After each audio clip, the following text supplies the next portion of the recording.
Hi guys, welcome. स्वागत है सभी का, हार्दिक अभिनंदन है आज के इस लेसन में। तो साथियों, हम बात कर रहे थे हिंदी साहित्य में खड़ी बोली गद्य की। और पिछले लेसन में हमने पढ़ा था कि खड़ी बोली गद्य का जो प्रारंभिक रूप है वो हमें दक्षिण के साहित्य में देखने को मिला और जिसे दक्षिणी हिंदी कहा जाता है। तो दक्षिणी हिंदी में जो गद्य लेखन है वो करने वाले गद्य लेखक कौन कौन थे, उनकी चर्चा भी हम कर चुके हैं। स्टेप बाय स्टेप हम आगे बढ़ रहे हैं। आज बारी है उत्तरी भारत में जो खड़ी बोली गद्य का विकास हुआ वो किस तरह से हुआ। यदि आप क्रम से आगे बढ़ते हैं तो हिंदी साहित्य आपके लिए बहुत इजी हो जाएगी, बहुत इजी बन जाएगी और आपको मजा आएगा। इसलिए यदि आपने अभी तक पहले वाले जो लेसन नहीं देखे हैं तो वो लेसन भी देख लीजिएगा, या तो प्ले स्टोर से देख लीजिए या फिर डिस्क्रिप्शन में जो लिंक दे रखे हैं उन सभी के, जो साइड में त्रिभुज का सा निशान दे रखा है ना, इस पे क्लिक कीजिए। डिस्क्रिप्शन में सभी प्रकार के हमारे सोशल मीडिया जो लिंक हैं वो भी सभी महत्वपूर्ण लिंक यहाँ शामिल हैं। तो डिस्क्रिप्शन एक बार आप अवश्य चेक कर लीजिएगा, ठीक है।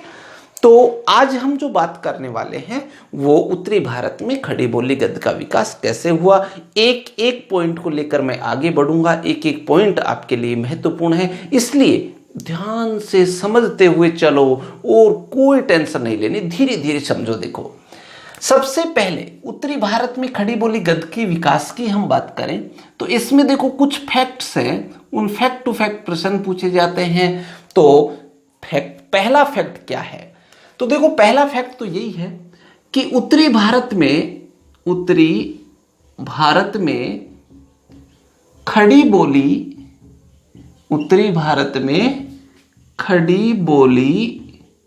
गद्य की बात हो रही है साहब, ये ठीक है ना, गद्य का प्रारंभ।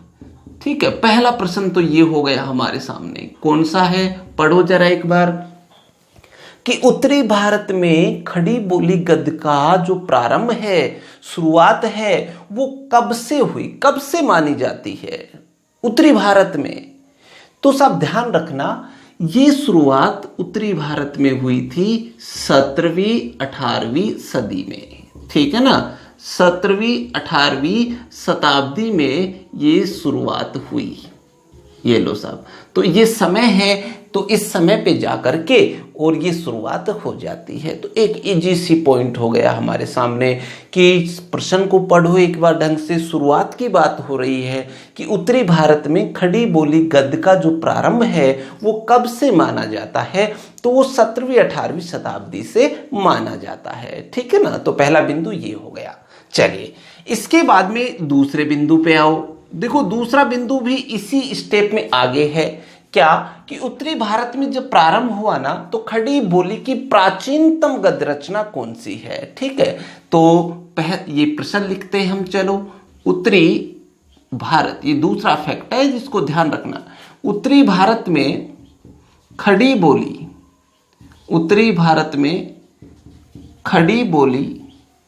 की प्राचीनतम गद्य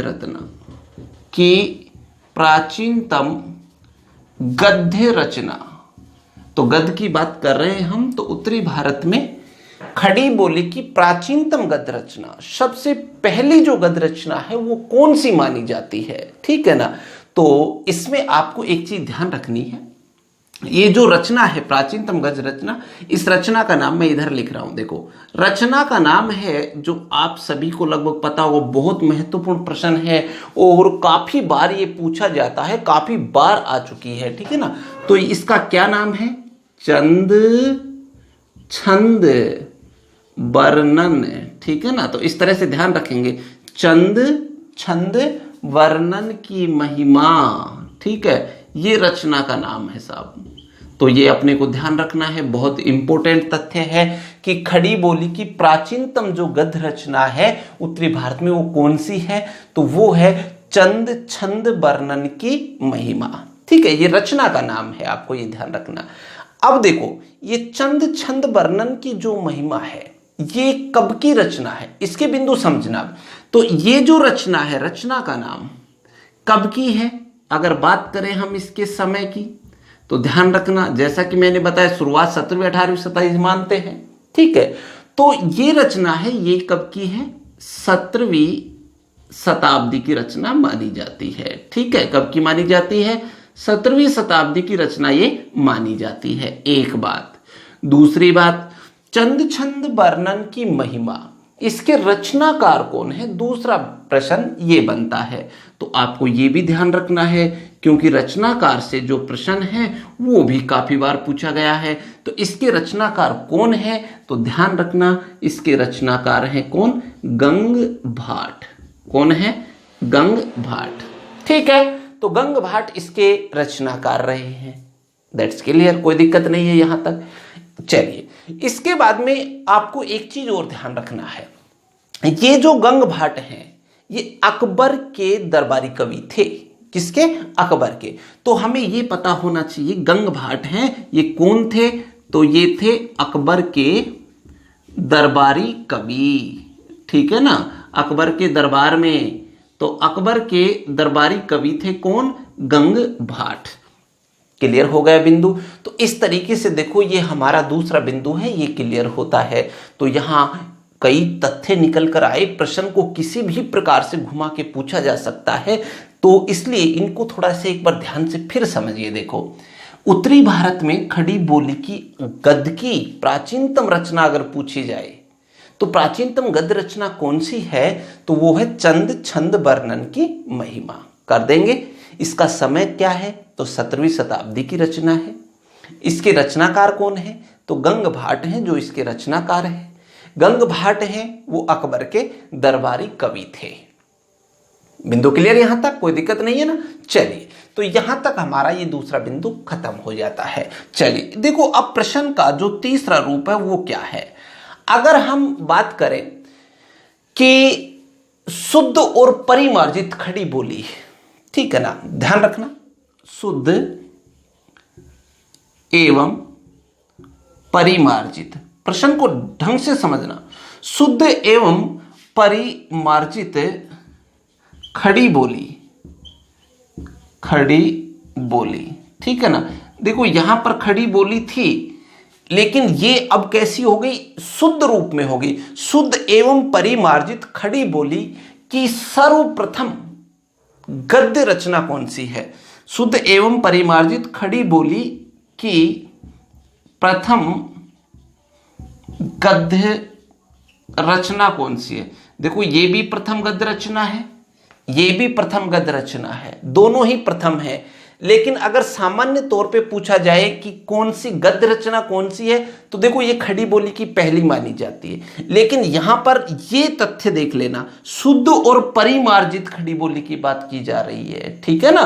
तो शुद्ध और परिमार्जित खड़ी बोली की प्रथम गद्य रचना है, वो कौन सी है, तो चलिए यहां पर मैं रचना का नाम लिख रहा हूं, ध्यान रखना, वो है साहब भाषा योग वशिष्ठ, ठीक है, भाषा योग वशिष्ठ। बहुत इंपॉर्टेंट, प्रश्न को इस तरह से अगर घुमाया जाता है तो उसका आंसर क्या रहेगा, भाषा योग वशिष्ठ। और ऐसा मानने वाले कौन हैं, तो ये आचार्य शुक्ल के अनुसार, ठीक है ना। तो आचार्य शुक्ल के अनुसार, ठीक है, आचार्य शुक्ल मानते हैं ये शुद्ध और परिमार्जित खड़ी बोली की प्रथम गद्य रचना किसको मानते हैं शुक्ल जी, भाषा योग वशिष्ठ को मानते हैं। तो ये अपने को थोड़ा सा ध्यान रखना है, किसके अनुसार, आचार्य शुक्ल जी के अनुसार, ठीक है। एक बात, चलिए अब इस भाषा योग वशिष्ठ जो रचना है अपनी, इस रचना से संबंधित बात कर लेते हैं। सबसे पहले समय की बात की जाए कि ये है कब की, तो देखो ध्यान रखना, ये 1741 ईस्वी, ध्यान देना क्या समय है, 1741 ईस्वी में। ये मौलिक नहीं है, ये अनुदित है, में अनुदित यानी कि अनुवाद किया गया है, ठीक है ना। तो समय कब का है, 1741 में अनुदित रचना है भाषा योग वशिष्ठ, एक बात। दूसरी बात, इसके रचनाकार कौन है, रचनाकार, तो रचनाकार का नाम है, ये काफी बार पूछा जाता है। तो रचनाकार का नाम है, ये हमें ध्यान होना चाहिए, है ना। तो रचनाकार कौन है? तो राम प्रसाद निरंजनी। कौन है? तो राम प्रसाद निरंजनी जो इसके रचनाकार रहे, राम प्रसाद निरंजनी। ओके, तो 2 बिंदु क्लियर हो गए, राम प्रसाद निरंजनी। ओके, तो 1741 ईस्वी में अनुदित है, रचनाकार राम प्रसाद निरंजनी है। अब ये राम प्रसाद निरंजनी जो है, ये ध्यान रखना, पटियाला दरबार में राज्याश्रित कवि थे। कौन? राम प्रसाद निरंजनी का संबंध कौन से है? ये पटियाला दरबार से है। ठीक है, पटियाला का नाम तो खूब सुना होगा। तो ये कौन से दरबार से थे? पटियाला दरबार में थे, और पटियाला दरबार से इनका संबंध रहा है। पटियाला दरबार में राज्याश्रित कवि थे, यानी कि राज्य आश्रय में रहे थे ये। ठीक है, तो इतना ध्यान रखना। और सबसे बड़ी बात एक है कि प्रथम शुद्ध और परिमार्जित की ये बात है। तो इसी वजह से देखो, राम प्रसाद निरंजनी जो है, इन राम प्रसाद निरंजनी को क्या कहा जाता है? तो ये तथ्य इधर लिख रहा हूं मैं, गौर करना। प्रथम प्रौढ़ गद्य लेखक। ठीक है, प्रथम प्रौढ़ गद्य लेखक कौन है? तो प्रथम प्रौढ़ गद्य लेखक किसको? राम प्रसाद निरंजनी। क्योंकि आपको पता है कि शुद्ध और परिमार्जित, अब प्रौढ़ का क्या मतलब होता है? जिसको हम कहते हैं मैच्योर। क्या कहते हैं? मैच्योर। तो यहां मैच्योरिटी किसने दिखाई है? तो शुद्ध और परिमार्जित रूप में जो मैच्योरिटी दिखाई है, वो किसने दिखाई है? राम प्रसाद निरंजनी ने दिखाई है। तो प्रश्न सीधा सीधा आएगा, प्रथम प्रौढ़ गद्य लेखक, खड़ी बोली के हैं ये, प्रथम प्रौढ़ गद्य लेखक किसको माना जाता है? राम प्रसाद निरंजनी को माना जाता है। और मानने वाले कौन है? तो शुक्ल के अनुसार। तो आपको पता है, शुक्ल के अनुसार। ठीक है ना, ये चीज ध्यान रखना है। शुक्ल के अनुसार आचार्य शुक्ल ने माना है किसको? राम प्रसाद निरंजनी को। और शुद्ध और परिमार्जित खड़ी बोली की प्रथम गद्य रचना, ये भाषा योग वशिष्ठ इन्हीं की तो है। तो ये भी किसने? शुक्ल जी ने माना है, और ये भी किसने? शुक्ल जी ने माना है। तो इस तरीके से ये तथ्य हमारा क्लियर हो जाएगा। तो बताओ, तीसरा तथ्य क्लियर है? कोई दिक्कत नहीं है ना। एक बार तीसरे तथ्य को फिर से रिपीट करते हैं, ध्यान दो। शुद्ध और परिमार्जित खड़ी बोली की प्रथम गद्य रचना कौन सी है? तो वो कौन सी है? भाषा योग वशिष्ठ। कौन मानते हैं? आचार्य शुक्ल मानते हैं। शुक्ल के अनुसार है ये, है ना। कब की? समय क्या है? 1741 ईस्वी की अनुदित रचना है। लेकिन ये रचनाकार कौन है? तो राम प्रसाद निरंजनी, जिनका संबंध कौन से दरबार से था? पटियाला दरबार से। ध्यान देने की बात क्या है, जो चंद छंद वर्णन की महिमा गंग भाट है, ये अकबर के दरबारी कवि थे। तो इनका संबंध अकबर के दरबार से था, इनका संबंध पटियाला दरबार से है। तो ये चीज हमें ध्यान रखनी है थोड़ी। प्रथम प्रौढ़ गद्य लेखक किसको माना जाता है? राम प्रसाद निरंजनी को माना जाता है। किसने माना है? तो शुक्ल जी ने माना है। तो इस तरह के कुछ प्रश्न हैं जो घुमा फिरा के पूछे जाते हैं। तो बताओ, ये इतने तथ्य हैं जो क्लियर हो गए हमारे। तो शुरुआती तथ्य हैं ये। तो पहली रचना तो ये हो गई। अगर मैं बात करूं शुद्ध और परिमार्जित खड़ी बोली की दूसरी द्वितीय गद्य रचना कौन सी है? तो वो पद्म पुराण है। चलिए उस तथ्य को देखते हैं आगे। तो देखो, नेक्स्ट जो बिंदु अपना है वो उससे संबंधित है। शुद्ध और परिमार्जित खड़ी बोली की दूसरी गद्य रचना।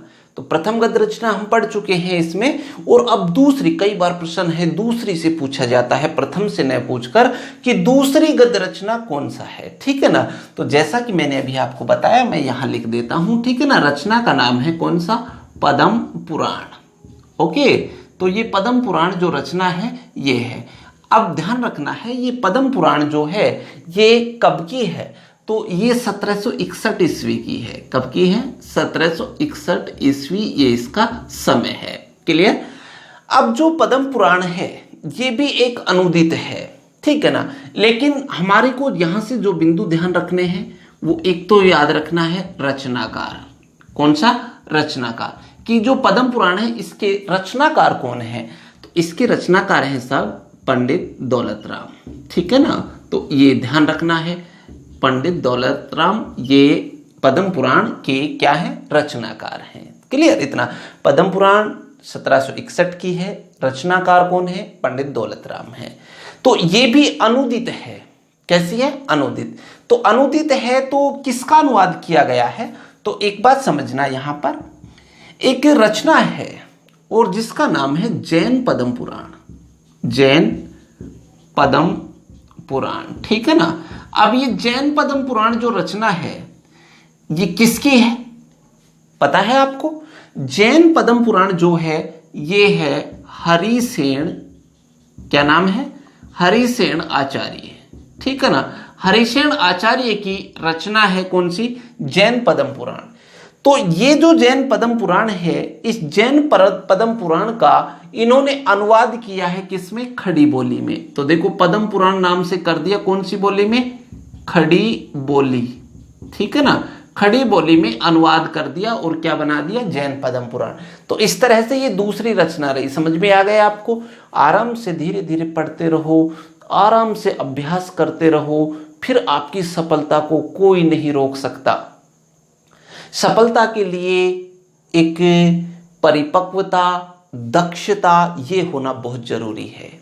और दक्षता अभ्यास से आती है, आपको पता है। करत करत अभ्यास के जड़मति होती सुजान, विद्वान खूब कहकर गए हैं, आप सब जानते हैं, ठीक है ना। तो अभ्यास बहुत जरूरी है इसके लिए। और कंपटीशन की दृष्टि में अगर बात करें तो अभ्यास के लिए हमें लगातार टेस्ट पे ध्यान देना चाहिए, प्रश्नों पे ध्यान देना चाहिए, अभ्यास करते रहना चाहिए। लगातार अभ्यास करते रहो, रिपीट करते रहो और परखने के लिए टेस्ट देते रहो।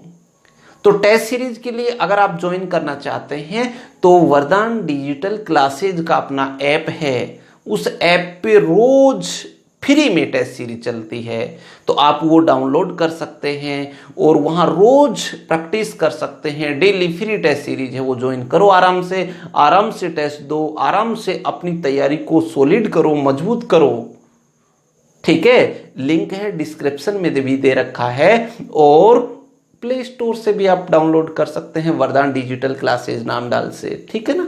तो आप प्रैक्टिस पे थोड़ा सा और ध्यान देना, फिर बहुत मजा आएगा। क्लियर? तो एक बार फिर रिपीट करता हूं, देखो ध्यान देना। शुद्ध और परिमार्जित खड़ी बोली की दूसरी गद्य रचना कौन सी है? तो वो पद्म पुराण है, 1761 की है, रचनाकार पंडित दौलत राम है। और ये एक अनुदित रचना है, कि मूल रचना है जैन पद्म पुराण जो कि हरिसेन आचार्य की है। इस रचना का अनुवाद है ना, वो अनुवाद कर दिया किसमें? खड़ी बोली में। खड़ी बोली में अनुवाद करके ये बनाया गया था क्या? पद्म पुराण, ठीक है। तो ये इस रचना की कहानी रही। तो इस तरह से हमारा चौथा बिंदु है ये हो गया क्लियर। अब चलते हैं बिंदु नंबर 5, ठीक है ना। अब इसी श्रृंखला में एक रचना जिसका नाम है पंचांग दर्शन। ओके, कई बार ये प्रश्न पूछा जाता है कि पंचांग दर्शन है, ये पंचांग दर्शन है जो फिक्स 1800 ईस्वी की रचना है। कब की रचना मानी जाती है?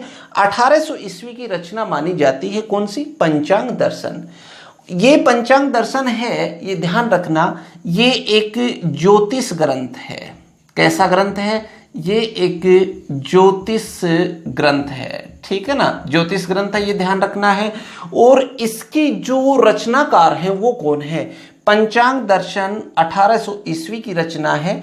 ये एक ज्योतिष ग्रंथ है और इसके रचनाकार जो है वो है मथुरा प्रसाद शुक्ल कहते हैं। तो रचनाकार का नाम हम यहां लिख देते हैं मथुरा प्रसाद, ठीक है ना। मथुरा प्रसाद शुक्ल ये इसके रचनाकार रहे। बस, कोई दिक्कत नहीं है। तो इतना सा बिंदु है अपना 5वां। तो बताओ कोई दिक्कत नहीं है ना? इसको एक बार रिपीट कर लो। पंचांग दर्शन कब की? 1800 ईस्वी की रचना है।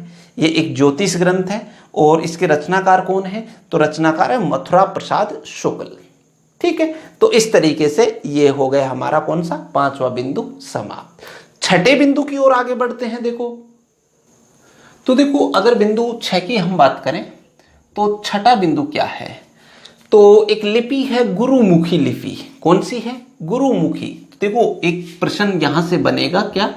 गुरुमुखी, बहुत अच्छा फैक्ट है, बहुत अच्छा ध्यान रखना। गुरुमुखी ये क्या है? एक लिपि है। गुरुमुखी लिपि में देखो, गुरुमुखी लिपि में खड़ी बोली गद्य की रचना करने वाले कौन कौन है इसकी बात कर रहे हैं। तो गुरुमुखी लिपि में खड़ी बोली गद्य की रचना करने वाले। ठीक है, काफी बार ये प्रश्न आता है कि गुरुमुखी लिपि में खड़ी बोली गद्य की रचना किस किस ने की थी। लिपि ध्यान रखना, गुरुमुखी लिपि में खड़ी बोली गद्य की रचना की है तो ऐसे कौन कौन से लेखक हैं। ठीक है ना, बहुत अच्छा प्रश्न रहे। तो इसमें अपने को देखो ध्यान रखना है तो कौन सा नहीं है, इस तरह का प्रश्न जनरली पूछा जाता है। तो एक तो है कौन, सोडी, नाम याद रखना है अपने को, क्या, सोडी, देखो बहुत अच्छा नाम है, मिहरी वानु, सोडी मी हरी वानु। ठीक है ना, तो क्या नाम है, सोडी मी हरी वानु, एक गुरुमुखी लिपि में खड़ी बोली गद्य की रचना करने वाले। नंबर 2, दूसरे नंबर पे देखो इनके पुत्र हरि, जो शब्द है ध्यान रखना, ये मी हरि वानु है, ये हरि बीच वाला नाम है, क्या, हरि, तो इनको केवल हरि जी नाम से जानते हैं। किस नाम से, हरि जी नाम से जानते हैं। ठीक है, उसके बाद में तीसरे हैं जिनका नाम है दयाल अनेमी। सॉरी लाइट गई, सॉरी पावर डिस्टर्ब हुई थोड़ी। चलो, तो देखो इसमें 2 नाम हमने पढ़ लिए हैं, कौन कौन से हो गए, सोडी मिहरी वानु और दूसरे हैं कौन, हरि जी। तीसरा नाम आता है दयाल अनेमी। क्या नाम आता है, दयाल अनेमी।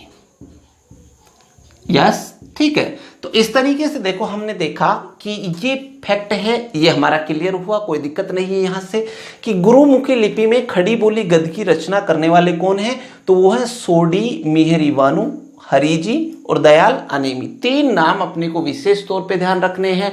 तो प्रश्न को चाहे किसी तरह से पूछा जा सकता है या नहीं है, किसी भी रूप में आए तो आपको कोई दिक्कत नहीं होनी चाहिए।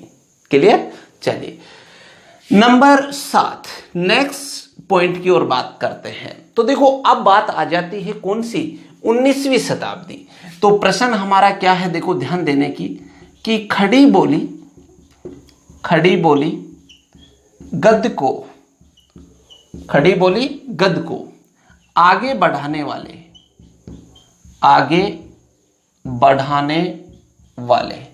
ठीक है ना, तो इस तरह से शुरुआत तो यहां से हो गई थी, लेकिन खड़ी बोली गद्य को आगे बढ़ाने वाले 19वीं शताब्दी के आरंभिक जो शुरुआती 4 गद्य लेखक कौन कौन से हैं, ये प्रश्न आएंगे। आगे बढ़ाने वाले 19वीं शताब्दी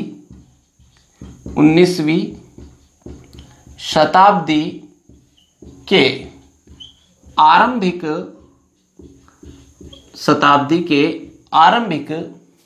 कितने, 4